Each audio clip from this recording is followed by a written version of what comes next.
కూడా మనం ఒకసారి గ్రహించాలి.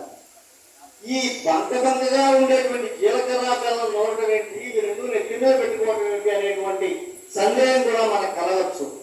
కానీ ఒకప్పుడు ఏనాడో ఈ శాస్త్రం సాంకేతికంగా అభివృద్ధి చెందినటువంటి రోజుల్లోనే మన హైందవ ధర్మంలో ఏర్పాటు చేసినటువంటి ఈ సంప్రదాయంలో ఉన్న అంతర్లీనంగా ఉన్నటువంటి విశేషాన్ని మనం గ్రహించాలి.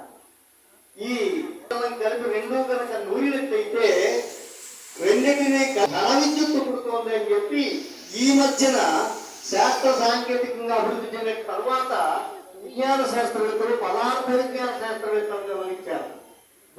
ఘన విద్యుత్తు కలగటం వలన శాశ్వతంగా జీవితాన్ని గడిపేటువంటి అవకాశం కలుగుతుంది అని చెప్పి పూర్వ ఏర్పాటు చేసినటువంటి ఆ దాంట్లో ఉన్నటువంటి అంతరార్థాన్ని మనం గ్రహించాలి.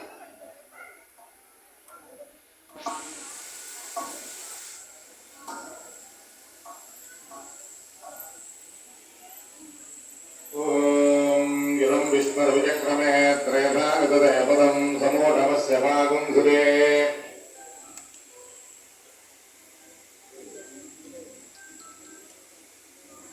విష్ణుమావాహయామి మహావిష్ణుమావాహయామి సదా విష్ణుమావాహయామి వ్యాపినారాయణమావాహయామి